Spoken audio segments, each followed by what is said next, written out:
దేవునికి స్తోత్రం. లూకా సువార్త 6వ అధ్యాయం 12వ వచనం. ఆ దినములయందు ఆయన అనగా యేసు, ఆ దినములయందు యేసు ప్రార్థన చేయుటకు కొండకు వెళ్ళి దేవుని ప్రార్థించుటయందు రాత్రి గడిపెను. దేవుని ప్రార్థించుటయందు రాత్రి గడిపెను.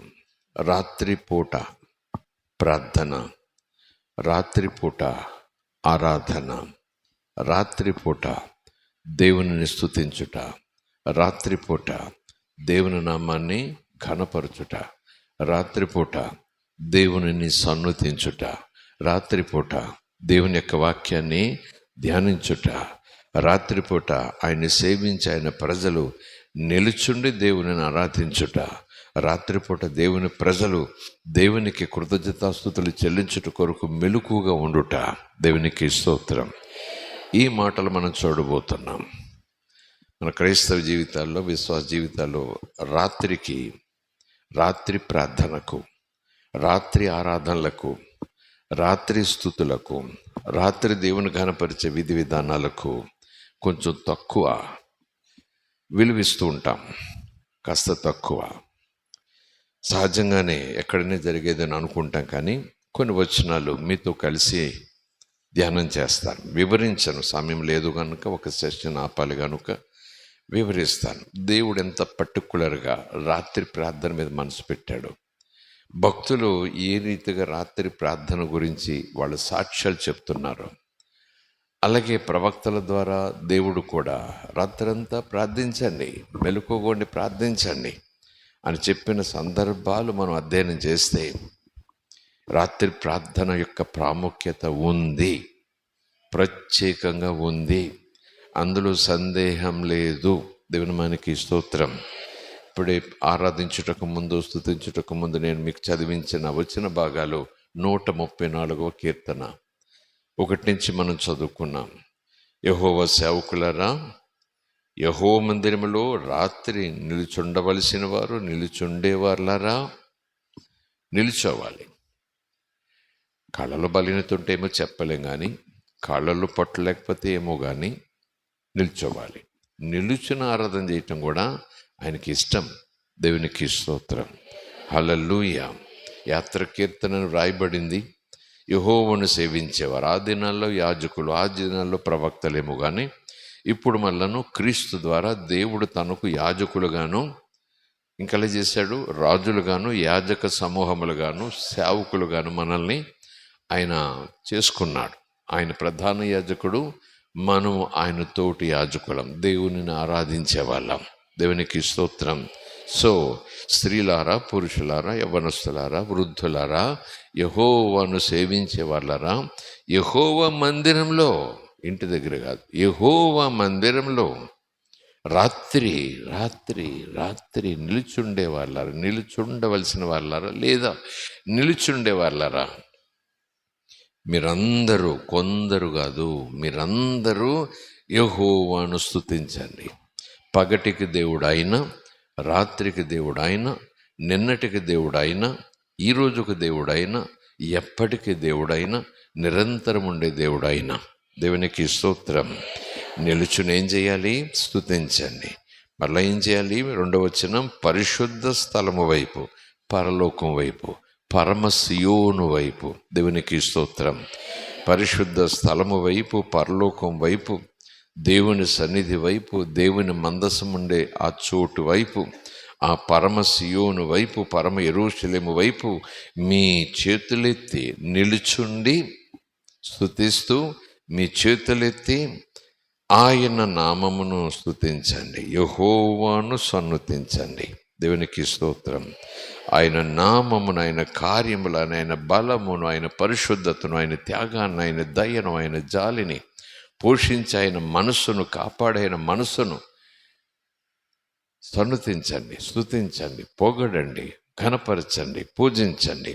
ఆయన మందిరంలో రాత్రి నిలుచుండు వాళ్ళరా, మీరందరూ యెహోవాను సన్నుతించండి. అంటే రావాలి, ఈ ఆరాధన చేయాలి. ఇలాగా ఇలా స్తుతించాలి. దేవునికి స్తోత్రం. లేకపోతే అది ఏదో వచ్చిపోయామన్నట్టుగా ఉంటుంది. కానీ ఇదన్నమాట దేవుని యొక్క లేఖనం. దేవునికి స్తోత్రం. ప్రైజ్ లార్డ్, హల్లెలూయా. ఆ మాట ఒక్కటే కాదు కదా, మరొక వచనం చూద్దాం. కీర్తన భాగం 119వ కీర్తన. రాత్రిపూట గురించి మాట్లాడుతున్నాను, ఎందుకంటే ఈ సంవత్సరానికి ఇది చివరి నెలకొక్కసారి రాత్రి ప్రార్థన. అన్ని రాత్రులు ఇలాగ ఉండాలా, అన్ని రాత్రులు ఉండమని చెప్తున్నట్టే కాదు. ఆయా సందర్భాల్లో, ఆయా సన్నివేశాల్లో, ఆయా సంఘటనలు జరిగినప్పుడు ఆయన ప్రజలందరూ ఒక చోటకి లేదా ఆయన మందిరంలోనికి సమావేశమై ఇలాగున ఆయన ఆరాధన చేయాలి. దేవునికి స్తోత్రం. సరే, 119వ కీర్తనలో భక్తుడు రాసినటువంటి మాట చూడటానికి ప్రయత్నించేద్దాం. 54, 55 వచనాలు చూడండి. ముందు 119వ కీర్తన 54, 55.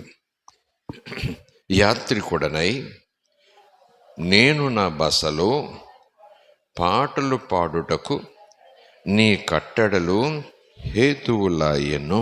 దేవునికి స్తోత్రం. యాత్రికుడనైనా, ఇప్పుడు మనం ఏ యాత్రలో ఉన్నాము?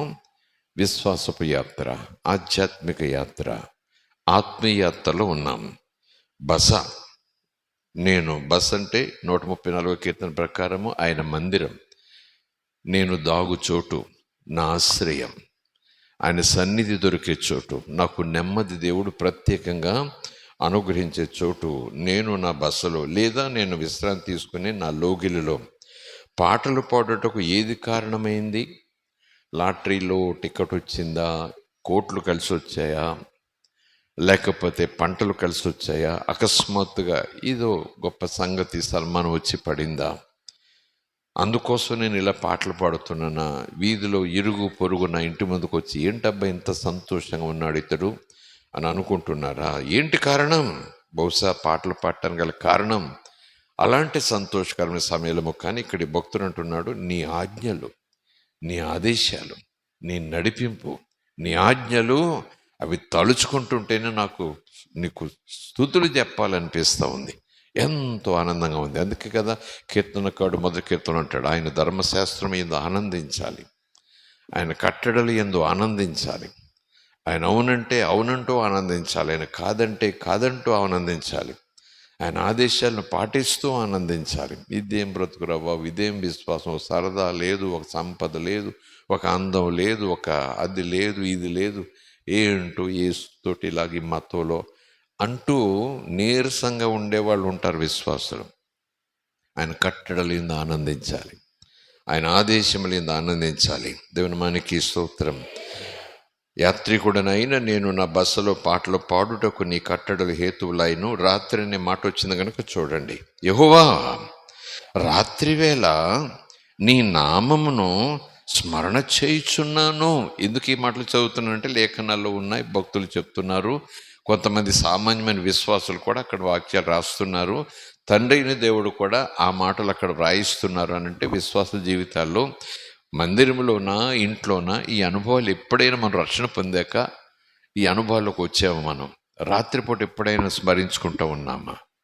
ఎప్పుడైనా అందరూ పడుకున్నప్పుడు లేచి ఓ పాట పాడుకుని లేదా ప్రార్థన చేసుకుని మోకరిల్లి ఆయన నామంలో ఉన్న శక్తి, ఆయన నామంలో ఉన్న నీతి, ఆయన నామంలో ఉన్న పరిశుద్ధత, దేవుని మనకి స్తోత్రం.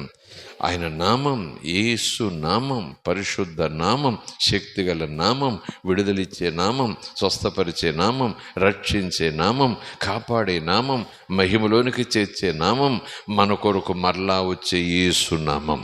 దేవుని మనకి స్తోత్రం. యెహోవా పగటి వేళ అయితే అందరూ చేయగలరు, తీరుకుంటే చేయగలరు, పని లేకపోతే చేయగలరు. It's very easy. రాత్రివేళ పడుకోవద్దా? రాత్రివేళ పడుకోవద్దా? విశ్రాంతి తీసుకోవద్దా? రోజు అని కాదండి, ఖచ్చితంగా ఆయా సందర్భాల్లో కూడా మనం ఇలా రాత్రి ప్రార్థన, ఆరాధన, ఆయన నామాన్ని జ్ఞాపకం చేసుకోవటం దేవునికి మహిమ.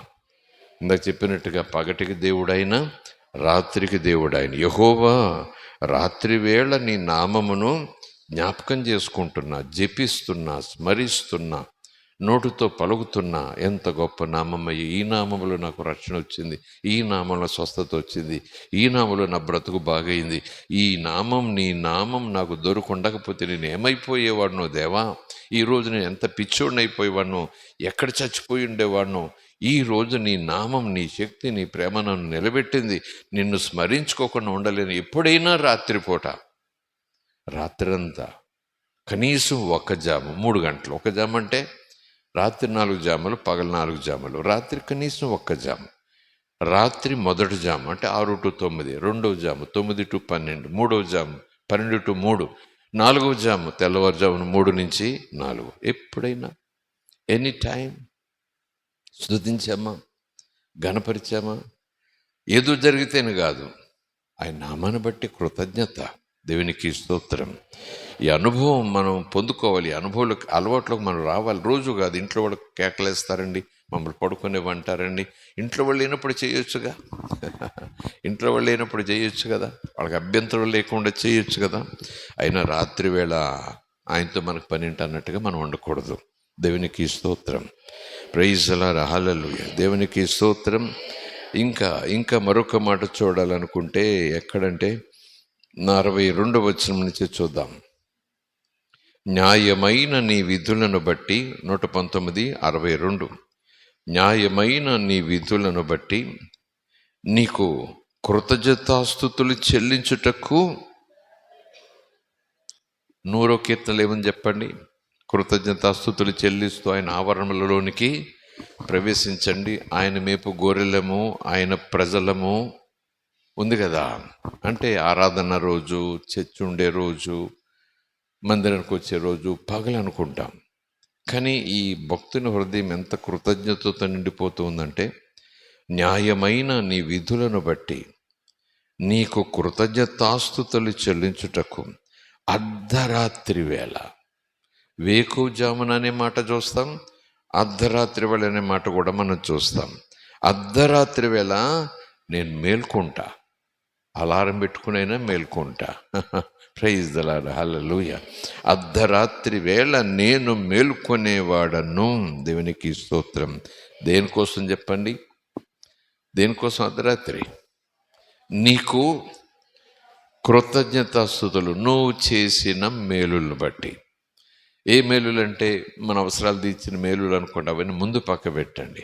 నా పాపముల కొరకు వచ్చావు, నా శాపములు కొట్టేయటానికి వచ్చావు, నా హృదయాన్ని నీ వెలుగుతో నింపడానికి వచ్చావు, నన్ను చీకటి నుంచి వెలుగులోకి తీసుకురావడానికి వచ్చావు, ఇహ సంబంధమైన జీవితం నుంచి పరసంబంధ జీవితంలో నడిపించావు, శాశ్వత మరణంలోకి పోయేటటువంటి నన్ను శాశ్వతమైన నిత్యత్వం బహుమానంగా నాకు ఇచ్చావు. ఇందు గురించైనా అర్ధరాత్రి లేచి 2 చేతులెత్తి మోకరిల్లి ఆరాధన చేస్తే ఎంత బాగుంటుందో.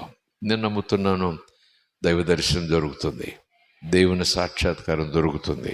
దేవుని మనకి స్తోత్రం. ప్రైజ్ ది లార్డ్, హల్లెలూయా. ఆయన కృతజ్ఞతలు తెలియజేయడానికి అర్ధరాత్రి నేను లేస్తాను కావాలని. దేవునికి స్తోత్రం. ఈ ఆశ ఉంటే మటుకు దేవుడు మిమ్మల్ని భుజం తట్టి లేపుతాడు. లే, ప్రార్థించు, లే, స్తుతించని. అప్పుడు ఏడుపు, అయ్యా ఈ శ్రమ, అయ్యా ఈ కన్నీరు దానికోసంగా. దేనికోసం చెప్పండి? అవి ఎప్పుడు మనకు ఉంటాయి, మనం అడుగుతామని తీరుస్తూ ఉంటాడు, అందులో సందేహం లేదు. కానీ కొన్ని ప్రత్యేకమైన సమయాలు, సందర్భాల్లో మనము లేచి ఆరాధన చేసేది కృతజ్ఞత. దేవుని మనకి స్తోత్రం. ప్రైజ్ ది లార్డ్, హల్లెలూయా. అర్ధరాత్రి అంటున్నాడు, అర్ధరాత్రి నేను లేస్తాను అంటున్నాడు, నీకు కృతజ్ఞతాస్తుతులు చెల్లించటానికి అంటున్నాడు. అక్కడే మరొక వచనం ఉంటుంది చూడండి, 57 నుంచి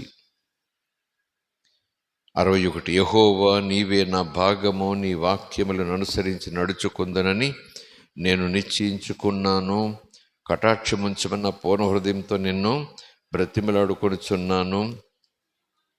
దేవునికి స్తోత్రం. 57వ కీర్తన ఒకసారి చూడండి. 57వ కీర్తన కాస్త వెనక్కి వెళ్ళి 57వ కీర్తనలో 7-8 వచనాలు చూడండి. నా హృదయము నిబ్బరముగా ఉన్నది దేవా, నా హృదయము నిబ్బరముగా ఉన్నది, నేను పాడుచు స్తుతిగానము చేసేదను. నా ప్రాణమా మేలుకొనుము, స్వరమండలమా సితారా మేలుకొనుడి. తర్వాత నేను తెల్లవారుజామునే వేకువనే లేచెదను. ఎందుకొరకట? నిన్ను స్తుతించుటకు, నీ నామాన్ని ఘనపరచుటకు వేకువనే నిన్ను వెతుకుతాను. 63వ కీర్తన అక్కడక్కడే ఆ భక్తుని మాటలు. బహుశా దావీదైతే రాజు కదా, ఎన్ని బాధ్యతలు ఉంటాయి, ఎంతమందిని చక్కబెట్టాలి, పరిపాలన గురించి ఎన్ని రకాలుగా సమావేశాలు పెట్టాలి, రిపోర్ట్లు స్వీకరించాలి, అయినా సరే రాత్రిపూట కూడా నేను లేస్తా అంటున్నాడు. దేవునికి స్తోత్రం. 63వ అధ్యాయం 1-6 వచనాలు చదువుతున్నాను చూడండి, సమయం అవుతుంది. దేవా నా దేవుడవు నీవే, వేకువనే నిన్ను వెతుకుదును. చూడండి, మళ్ళీ కూడా తెల్లవారకుండానే నిన్ను వెతుకుతా అంటే వాక్యం చదవటం, మోకరిల్లటం, దేవుని కృతజ్ఞతతో స్తుతులు చెప్పటం. వేకువనే మనం లేచేది 7, అవును కదా. లేచిన తోడనే మన పరుగులు ఉరుకులు పనులు. ప్రభు అంటాడు, ఈ అనుభవం ఎందుకు నీకు ఉండదు, ఎందుకింత చురుకుగా ఉండవు నా విషయంలో అన్నట్టుగా దేవుడు మాట్లాడతాడు. వేకువని చాలామంది లేస్తారు, లేచిన తర్వాత వాళ్ళు చేసే పనులు వేరేగా ఉంటాయి, అవసరమైన పనులే కావచ్చు. కానీ ఈ రోజైనా, వారానికి ఒక్కరోజు ఎప్పుడైనా దేవుడు ప్రేరేపిస్తే ఇలాగున మనం చేశామా? దేవా నా దేవుడవు నీవే, వేకువనే నిన్ను వెతుకుదును, నీ బలమును నీ ప్రభావమును చూడాలని పరిశుద్ధ ఆలయమందు నేనెంతో ఆశతో నీ తట్టు కనిపెట్టుకొనుచున్నాను. నీళ్లు లేక ఎండియున్న దేశమందు నా ప్రాణము నీ కొరకు తృష్టగొనుచున్నది. దేవునికి స్తోత్రం. నీ మీద ఆశ చేత నిన్ను చూడాలని. ప్రైజ్ ది లార్డ్, హల్లెలూయా. నీ మీద ఆశ చేత నిన్ను చూడాలని నా శరీరము కృషించిపోతూ ఉంది. దేవునికి స్తోత్రం. నీ కృప జీవము కంటే ఉత్తమము, నా పెదవులు నిన్ను స్తుతించును. నా మంచము మీద నిన్ను జ్ఞాపకం చేసుకుని రాత్రి జాములయందు నిన్ను ధ్యానించున్నప్పుడు నాకు ఎలా ఉంటుందో తెలుసా? క్రొవ్వు మెదడు నాకు దొరికినట్లుగా నా ప్రాణం ఎంత తృప్తి పొందుతుందో. ఉత్సహించు పెదవులతో నా నోరు నిన్ను గూర్చి ఆ రాత్రి ధ్యానించే సందర్భంలో పాటలు పాడుతుంది, కీర్తిస్తుంది, నేను ఘనపరుస్తుంది. దేవుని మనకి స్తోత్రం. ప్రైజ్ ది లార్డ్, హల్లెలూయా. కనుక రాత్రి ప్రార్థన అంటే ఇలాంటి ప్రార్థన కోసం మిమ్మల్ని ఎంకరేజ్ చేస్తూ చెప్పడం కాదు, కానీ జనరల్గానే కనీసం నెలకొకసారి మనం చేసేది అదే. ప్రార్థన చేస్తాం, స్తుతిస్తాం, ఆయన నామాన్ని జ్ఞాపకం చేసుకుంటాం, ఆయన ఘనపరుస్తాం, ఆయన కృతజ్ఞత చెల్లిస్తాము. ఇలా దేవుని యొక్క లేఖనాలు ఉన్న విధి విధానాలన్నీ ఇలాంటి రాత్రి ప్రార్థనలు జరుగుతాయి. కనుక దాదాపు ఈ వచనాలన్నీ కూడా దీనికి సరిపోతాయి. దేవునికి స్తోత్రం. కనుక ఇంట్రెస్ట్గా రావాలి. రాత్రి ప్రార్థన చేస్తే మిమ్మల్ని ఆశీర్వదిస్తాడు దేవుడు. రాత్రి ప్రార్థన చేస్తే ఆకాశం తెరబడుతుంది. రాత్రి ప్రార్థన చేస్తే మీకు కావలసినవన్నీ దేవుడు ఇవ్వటం ప్రారంభించేస్తాడంటే అవి వేరే సంగతి. కానీ ఇక్కడ భక్తుని యొక్క విషయం చూస్తే రాత్రి ప్రార్థన, ఈ స్తుతి, ఆరాధన, ఈ ఘనత అంతా కూడా ఆయన ఆజ్ఞలను బట్టి, ఆయన ఆదేశాలను బట్టి, ఆయన నామాన్ని బట్టి, ఆయన పరిశుద్ధతను బట్టి, ఆయన గొప్పతనాన్ని బట్టి. దేవునికి స్తోత్రం. వ్యక్తిగతంగా ఇంట్లో అయినా, ఇంట్లో అభ్యంతరం అయితే ఇలాంటి ప్రత్యేకమైన సమయం. ఇంట్లో మాకు కుదరదండి, అందరూ నమ్ముకోలేదు, నేను ఒక్కదాన్ని రాత్రి లేచి అర్ధరాత్రి అమ్మో ఇంకేమైనా ఉందా అని అనుకుంటాం. కానీ ఇలాంటి సమయంలో వచ్చేసి దేవునితో అందరితో కలిసి ఆరాధన చేయి, మనసుకు తృప్తి. దేవునికి స్తోత్రం. ప్రైజ్ ది లార్డ్, హల్లెలూయా. దేవునామానికి స్తోత్రం. 63:1-6 వచనాలు మనం చదువుకుంటే ఇది సంగతి. ఉత్సహించు పెదవులతో నా నోరు నిన్ను గూర్చి గానము చేయుచున్నది, కాగా నా జీవితకాలమంతయు నేను ఎలాగున ఉత్సహించు పెదవులతో నేను ఎలాగో రాత్రి జాముల యందు నేను నిన్ను ధ్యానించేటప్పుడు నా మంచం మీద కూడా నిన్ను జ్ఞాపకం చేసుకుంటా. మంచం దిగి జ్ఞాపకం చేసుకుంటా, మోకరిల్లి జ్ఞాపకం చేసుకుంటా, చేతులెత్తి జ్ఞాపకం చేసుకుంటా. దేవుని మనకి స్తోత్రం. హల్లెలూయా. ప్రైజ్ ది లార్డ్, హల్లెలూయా. గత కొద్ది సంవత్సరాలుగా, ఇంకా చెప్పాలంటే గత కొద్ది నెలలుగా ఈ అనుభవాలు దేవుడు చాలా తీవ్రంగా నాకు ఇస్తున్నాడు.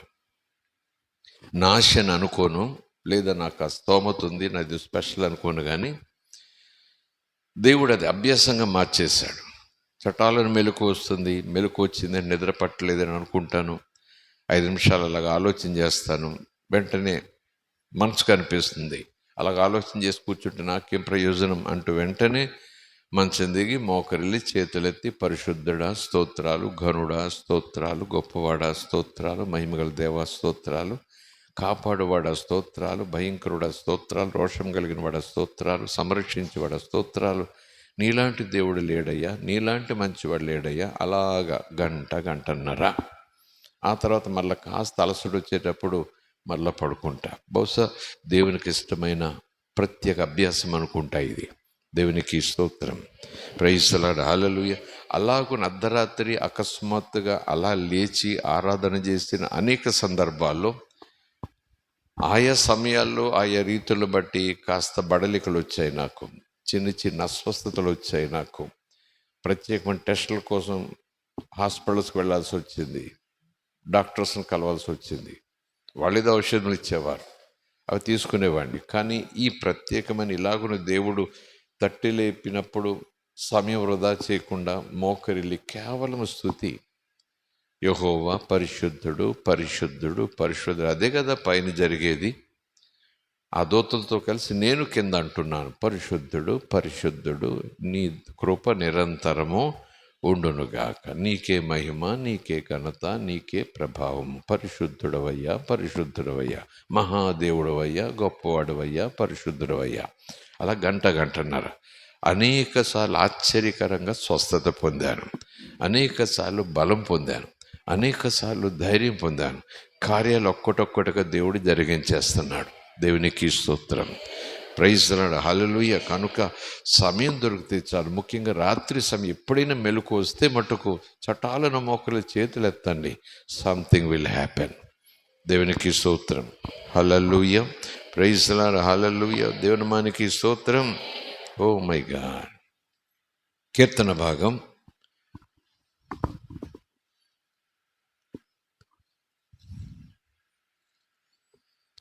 119,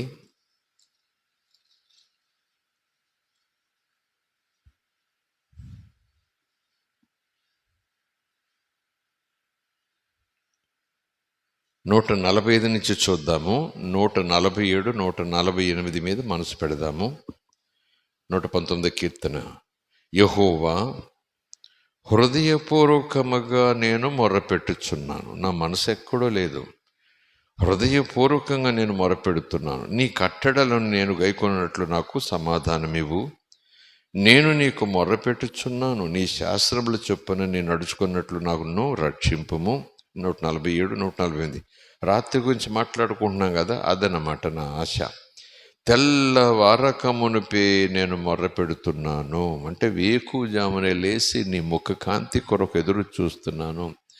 లోకము లేవకముందే, పక్షులు లేవకముందే, కోడి కుయ్యకముందే, ఇంట్లో వాళ్ళు లేవకముందే 3:30, 4 గంటలకి నేను లేచి అయ్యా నీ ముఖ దర్శనం చేస్తున్నాను, నీకు అంగలారుస్తూ ప్రార్థన చేస్తున్నాను. దేవునికి స్తోత్రం. తీరుకున్నప్పుడు ప్రార్థన అందరూ చేస్తారు, ప్రార్థన సమయం కనుక వచ్చారు కనుక అప్పుడు అందరూ చేస్తారు. ఇలాంటి ప్రత్యేకమైన సమయాలను మనం ప్రార్థన చేయడానికి ఉపయోగించుకోవాలి. అది దేవుడు అంటాడు, అది మామూలుగా ఉండేది కాదు, ఇలాగ అందరూ చేయలేరు. మరి ఎవరు చేయగలరు? ఏముంటే చేయగలరంటే తృష్ణ, నీలో తృష్ణ ఉండాలి, ఆకలి ఉండాలి, తీవ్రమైనటువంటి ఒక ఆసక్తి నీలో ఉండాలి, ఒక ప్రత్యేకమైన ఉత్సాహం నీలో ఉంటే తెల్లవారుజామున లేచి ముందైన ముఖం చూడాలని కోరుకుంటాం. దేవునికి స్తోత్రం, ప్రైజ్ ది లార్డ్, హల్లెలూయా. దేవునికి స్తోత్రం. నీ కట్టడలను నేను గైకొనున్నట్లు నాకు సమాధానం ఇవ్వు. 147 తెల్లవారక మునిపే మొరపెట్టి తిని ప్రార్థన, నీ మాటల మీద నేను ఆశ పెట్టుకుని ఉన్నాను. ఉండేం చేశాను? నీవిచ్చిన వాక్యమును నేను ధ్యానించుటకై బైబిల్ తెరిచాను. అక్కడ లేదులేండి. తెల్లవారుజామున లేచిన తర్వాత అలా మొరపెట్టిన తర్వాత వాక్యం తెరిచి తెల్లవారుజామున ధ్యానించాలి వాక్యం. దేవునికి స్తోత్రం. నీవిచ్చిన వాక్యము నేను ధ్యానించుటకై నా కన్నులు రాత్రి జాములు, అంటే ఎన్ని జాములు? 4 జాములు కదా. ఆ మొదటి జామ, రెండవ జామ, మూడవ జామ, అసలు ఈ ధ్యానించకుండా ఏ జాము దాటిపోవడానికి వీల్లేదు. ఏదో ఒక జాములో నీ వాక్యాన్ని నేను ధ్యానించాలి. నా కన్నులు రాత్రి జాములు పూర్తి కాకమునిపే, అవి ముగిసిపోకమునిపే తెరుచుకుంటాను, కళ్ళు తెరుచుకుని ఉంటాను, వాక్యం చదువుతాను, ధ్యానిస్తాను. అలాగున నీ కృపను బట్టి నా మొర ఆలకించుము. దేవునికి స్తోత్రం. హల్లెలూయా. దేవుని మనకి స్తోత్రం కలుగునుగాక. Praise the Lord. హల్లెలూయా.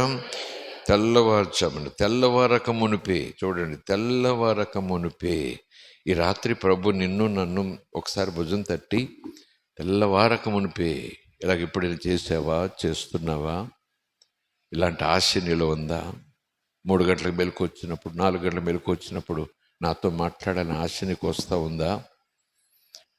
ఈ రాత్రి ప్రభువు నీతో నాతో మాట్లాడతాడు. ఈ స్టేటస్లోనికి, ఈ అనుభవంలోనికి నీవు నేను రాబో నూతన సంవత్సరంలో ప్రవేశించాలి. ఈ అనుభవాలు మనం సొంతం చేసుకోవాలి. దేవుని మనకి స్తోత్రం. ఇది వ్యక్తిగతమైన ఆరాధన సుమ. వ్యక్తిగతంగా ఎవరికాలకు ఉంటుంది ఆశ, ఆకలి. నా ఆకలి మీకు ఉండకపోవచ్చు. నా ఆకలి నన్ను నడిపిస్తుంది ఆహారం దగ్గరికి, నా దాహం నన్ను నడిపిస్తుంది నీటి కోసం. అలాగే ఈ తృష్ణ ఇదంతా కూడా ఎవరికి వారికి వ్యక్తిగతంగా ప్రభు పట్ల ఉండాల్సిన ప్రేమ, ప్రభు పట్ల ఉండాల్సినటువంటి పూజ్యభావం, ప్రభుత్వం పెనవేసుకునేటటువంటి ఆ హృదయం, ఇది ఎవరి కోసం వాళ్ళకు ఉండాలి. కానీ 134:1 ప్రకారం చూసుకుంటే అలాగునింటి దగ్గర అర్ధరాత్రులు ఉంటూ ఒక్కొక్కసారి ఇలాగున మందిరంలో అందరం కలిసి సావుకులము దేవునిని చేతులెత్తి నిలుచుని స్తుతిస్తూ ఆరాధన చేస్తూ మొరపెట్టాలి. దేవునికి స్తోత్రం కలుగునుగా. Praise the Lord. హల్లెలూయా. స్తోత్రం కలుగునుగాక. హల్లెలూయా. మరి కొన్ని సన్నివేశాలు మనం చూస్తే రాత్రంతా పెనుగులాట, రాత్రంతా ప్రార్థన. నువ్వు నన్ను ఆశీర్దిస్తే కానీ వదిలిపెట్టు. వీళ్ళందరూ ఎవరు చెప్పండి? ఇప్పుడు నేను చెప్పిన వాళ్ళందరూ కూడా ఆల్మోస్ట్ పురుషులు. స్త్రీలు లేరని నేను అనను, స్త్రీల గురించి దేవుడు మాట్లాడలేదు అని కూడా పక్కకు పెట్టను. కానీ ఈ సాక్ష్యాలు చెప్పిన వాళ్ళందరూ కూడా పురుషులే. వాళ్ళందరూ కూడా దేవుని మీద ఆశ కలిగిన వాడే. సౌలు దేవుని మాట వినలేదని దేవుడు సమయలుతో, సౌలు నా మాట వినలేదు, నేను సౌలుని విడిచిపెట్టేస్తున్నాను అని చెప్పినప్పుడు మొదటి సమయలు 15వ అధ్యాయం 11, 10, 16 వచనాలు చూస్తే రాత్రంతా సౌలు మీద కోపం వచ్చేస్తుంది. దుఃఖంతో పాటు కోపం. సౌలు ఎదురుగా ఉంటే చంపేసే ఆ కోపం కాదండి. సౌలు ఎదురుగా ఉంటే కాలర్ పట్టుకుని ఏదో చేసేది ఆ కోపం కాదండి. కోపంతో సౌలు గురించి రాత్రంతా యెహోవా సన్నిధిలో మొరపెట్టుచుండెను.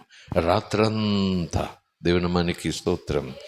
అవును, కొన్ని సన్నివేశాల్లో, కొన్ని సందర్భాల్లో పరిస్థితులు మన ఇంటి మీద దాడి చేసేటప్పుడు, లేదా మనకు తెలిసిన వారు ప్రభులోంచి తప్పిపోతుంటే, మనమే ప్రభులోంచి తప్పిపోయి పరిస్థితులు వచ్చేస్తూ ఉంటే, లేదా మన ఇంట్లో మన కుటుంబ సభ్యులు మనకన్నా ప్రభువులు వేగంగా ఉండేవాళ్ళు ప్రభులో నుంచి జారిపోతున్నట్టు మనకు అనిపిస్తే, ఇదిగో సమయలు మాదిరిగా వాళ్ళ నిమిత్తము దేవుని సన్నిధిలో రాత్రంతా ప్రార్థన చేసే అనుభవం మనకు ఉండాలి.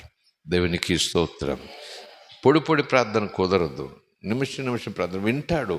కానీ దేవుడు ఎందుకు వ్రాయించారంటే ఈ ప్రార్థనా జీవితం కూడా మీకు ఉండాలి. దేవునికి స్తోత్రం. Praise the Lord. హల్లెలూయా. మరి యాకోబు గురించి కూడా మాట్లాడితే భార్యలను పంపించేశాడు, సంపాదించుకున్న పశువులను, గాడిదలను పంపించేశాడు, పని వాళ్ళని పంపించేశాడు. 7 సంవత్సరాలు, మళ్ళా మరొక 7 సంవత్సరాలు, మరొక 7 సంవత్సరాలు అన్ని దినాలు ఊడిగం చేశాడు, పాచి పని చేశాడు, పనికిమాలి పని మామగ దగ్గర ఉండి చేశాడు, మోసగించబడ్డాడు.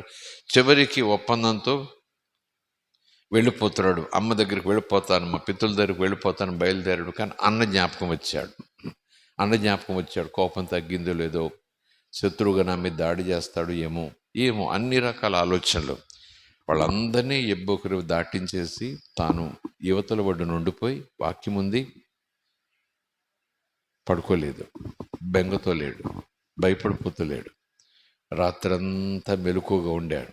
ఎందుకంటే ఒక మనుష్యుడు వచ్చాడు, అతను పట్టుకున్నాడు, పెనుగులాటం ప్రారంభించాడు. వివరించనిక నేను, మీకు తెలుసు, రాత్రంతా ప్రార్థన, దేవుని సన్నిధిలో ప్రార్థన, మెలుకు కలిగి ప్రార్థన. ఈ యాకోబు రోజు అదే ప్రార్థన చేశాడు లేదు, ఆయా సందర్భాల్లో ఆయా సన్నివేశాల్లో మనము నియామక కాలములు పెట్టుకొని ఇలాగున్న రాత్రంతా దేవుని సన్నిధిలో ప్రార్థించుట అది ఆశీర్వాదాలకు బలం, దీవెనలకు బలం, సాతాను శక్తుల బంధకాలు తెగిపోవటానికి బలం, పరిశుద్ధాత్మ చేత పదే పదే నింపబడి ఆ ప్రత్యేకమైన అనుభవానికి ద్వారాలు తెరవబడతాయి. దేవునమానికి స్తోత్రం. ప్రైజ్ అలార్ హల్లెలూయా. దేవునమానికి స్తోత్రం. చివరికి 3 వచనాలు నేను మీకు చూపించి ప్రార్థన చేస్తాను. కలిసి ప్రార్థన చేద్దాం. మీకోసం ప్రార్థన కాదు, మనం కలిసి ప్రార్థన చేసుకుందాం. 3 వచనాలు అది కూడా రాత్రి ప్రార్థనే. కీర్తన భాగం అనుకుంటాను చూడండి, 30వ కీర్తన.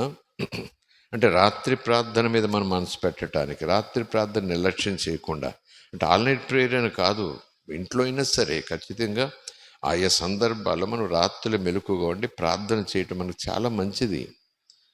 అది చాలా దీవెనని కాదు, ఎన్నో సమస్యలు తొలగిపోతాయి, దైవ దర్శనం దొరుకుతుంది, దేవుని స్వరం వినబడుతుంది, చీకటి శక్తులకు బలం విరిగిపోతుంది. ఇంటి మీద ఒత్తిడి చేసే ప్రతి పరిస్థితులు కూడా ఇంటి బయట వాకిట్లో పడి ఉంటాయి ప్రొద్దుటికి, అలాంటి కార్యాలు జరుగుతాయి. కీర్తన 30:4-5 యెహోవా భక్తులారా ఆయన కీర్తించుడి, ఆయన పరిశుద్ధమైన జ్ఞాపకార్థ నామమును బట్టి ఆయనను స్తుతించుడి. ఆయన కోపము నిమిషమాత్రముండును, ఆయన దయ ఆయుష్కాలం అంతా నిలుచును. రాత్రి గురించి మాట్లాడుకున్నాం కదా, సాయంకాలం ఏడుపు వచ్చింది, సాయంకాలం దుఃఖం వచ్చింది, కష్టాలను బట్టో, బాధలను బట్టో, వ్యాధులను బట్టో, కొంతకాలం నుంచి ఉన్న వాటిని బట్టో సాయంకాలం ఏడుపు వచ్చింది. రాత్రి ఉండినను, ఏది ఆ ఏడుపు రాత్రి ఉండెనను, పడుకున్నప్పుడు ఏడుస్తారు ఎవరైనా? రాత్రి ఏడుపు ఉందంటే ఏంటి చెప్పండి? సాయంకాలం దుఃఖం వచ్చింది, ఆ దుఃఖం వల్ల నాకు నిద్ర పట్టలేదు, అది రాత్రంతా ఉండినను ఉదయం వచ్చేటప్పటికి సంతోషం. రాత్రంతా ఏడుస్తూ ఉంటే ఉదయం సంతోషం వస్తుందా? రాత్రంతా ఏడుస్తూ ప్రభు సన్నిధిలో మొరపెట్టి తిని ఉదయానికి దుఃఖాన్ని సంతోషంగా మార్చేశాడు ఆయన. దేవునికి స్తోత్రం. Hallelujah. Praise the Lord. Hallelujah. నేను అంటాను, లెట్ us ట్రై చేద్దాం. ఇలాగన ట్రై చేసి కొద్ది వారాలు అప్పుడప్పుడు అవకాశం ఉన్నప్పుడు మందిరంలోనో లేకపోతే ఇంట్లోనో ఇలాగని మీరు మనం ప్రార్థించి రుచి చూద్దాం, ప్రయత్నించి చూద్దాం. నేను నమ్ముతున్నాను మనందరికీ దేవుడు సాక్ష్యం చెప్పే కృప దయచేస్తాడు. దేవునికి స్తోత్రం కలుగునుగా. Praise the Lord. హల్లెలూయా. సరే, యోబేలు గ్రంథం మీకు తెలియంది కాదు కదా, అయినా ఒకసారి చూసుకుందాం. యోబేలు గ్రంథం త్వరగా తీద్దాం.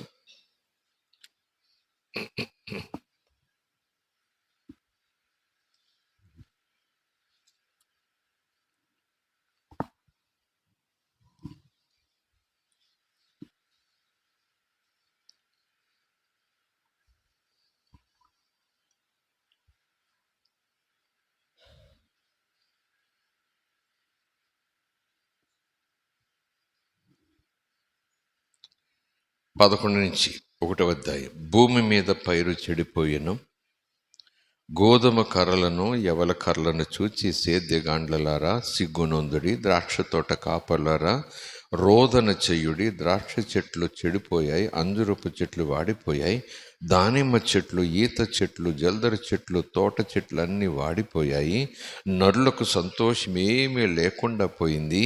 యాజకులారా గోనె పట్ట కట్టుకుని అంగలార్చండి, బలిపీఠమునొద్ద పరిచర్య చేయువాలారా రోదనము చేయండి. నా దేవుని పరిచారకులారా గోనె పట్ట కట్టుకుని, మన సబ్జెక్ట్ ఏంటి చెప్పండి? రాత్రి గోనె పట్ట వేసుకుని రాత్రి అంతా మొర్రపెట్టండి. దేవునామానికి స్తోత్రం. నెలకొకసారి ఆల్ నైట్ ప్రేయర్ పెట్టడానికి చాలా సంఘాల్లో ఇబ్బంది,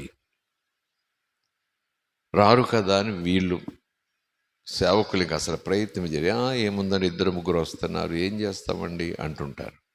ఎవరు రాకపోయినా ఈ లేఖనం ప్రకారం చూసుకుంటే ఏమండి, ప్రజల జీవితాలు, కరువు, కాటకాలు, ఇరుకులు, ఇబ్బందులు, ద్రాక్ష చెట్లు చెడిపోతున్నాయి, అంజూరపు చెట్లు వాడిపోతున్నాయి, దానిమ్మ చెట్లు, ఈత చెట్లు, జల్దర చెట్లు, తోట చెట్లు అన్నీ కూడా వాడిపోయాయి.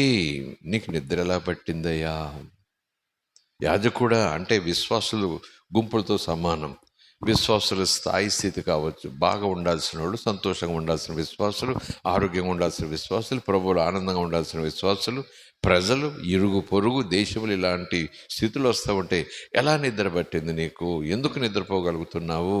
రా, మందసం దగ్గర మోకరిల్లి రాత్రంతా అంగలార్చు. దేవునికి స్తోత్రం. Praise the Lord. హల్లెలూయా. స్తోత్రం కలుగునుగాక.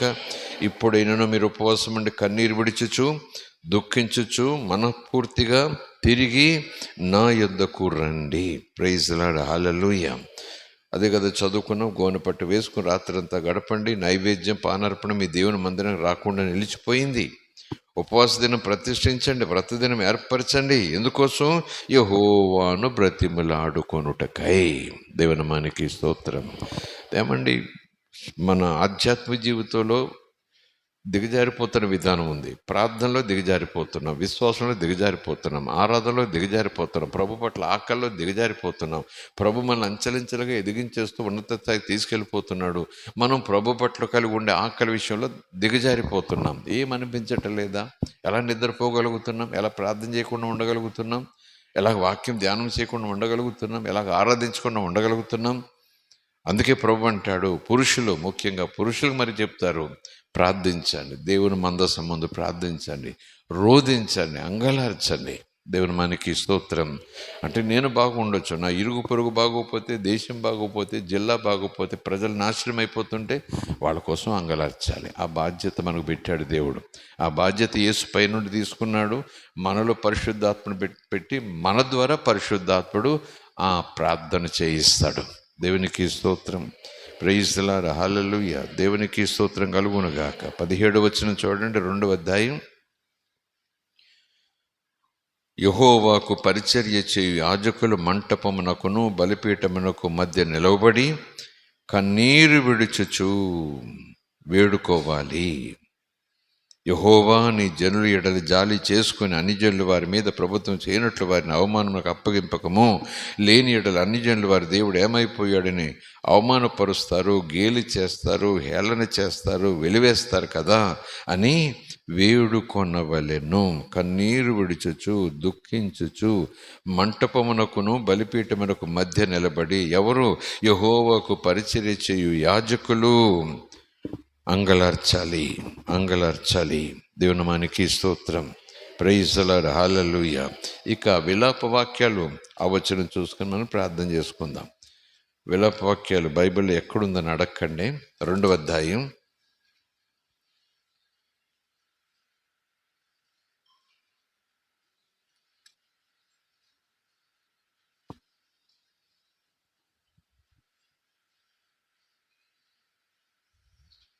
పద్దెనిమిది 19 వచనాలు.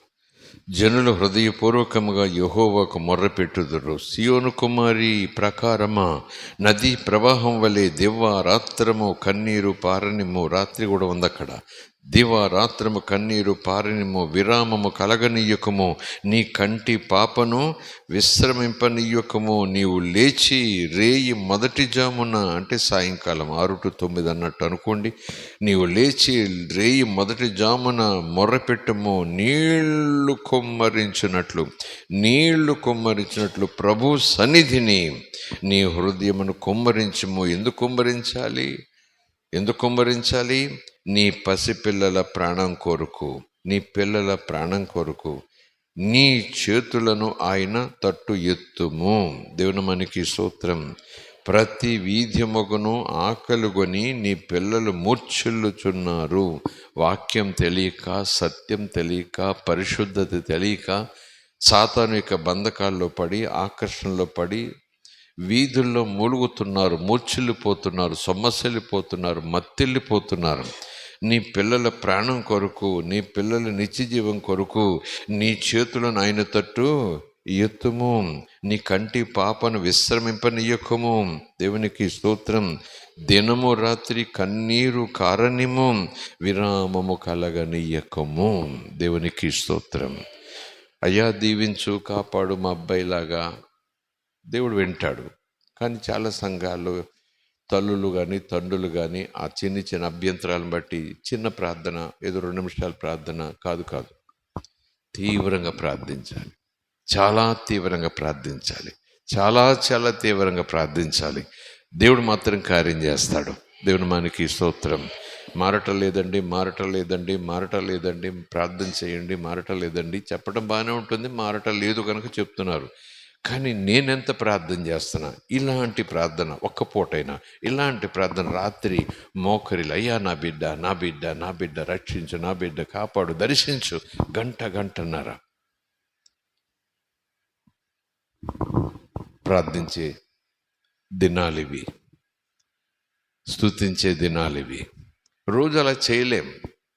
కానీ ఆయా సందర్భాల్లో దేవుడిస్తున్న ఆత్మభారాన్ని బట్టి ఇలాంటి ప్రత్యేకమైన సమయాల్లో కూడా మనం దేవుని స్తుతించి ఘనపరిచి ఆరాధించి రాత్రంతా మెలుకొని మోకరిల్లి లేచి నిలబడి ఇలాగో అంగలార్చుట, కన్నీటితో అంగలార్చుట, రోదనతో అంగలార్చుట, విలపిస్తూ అంగలార్చుట, బ్రతిమలాడుతూ అంగలార్చుట, దేవుడు కార్యములు చేయుట కొరకు. ఏడిస్తే చేస్తాడని కాదు సుమా, ఈ ప్రార్థన అనుభవం మనకి ఉండాలి. ఈ ప్రార్థన ఉంటే మనం మనవాళ్ళని కాదు, అసలు దేశాన్ని మనం ప్రభు వైపు త్రిప్పటానికి, దేవుడు ఆకర్షించటానికి అవకాశం వస్తుంది. అందులో సందేహం లేదు.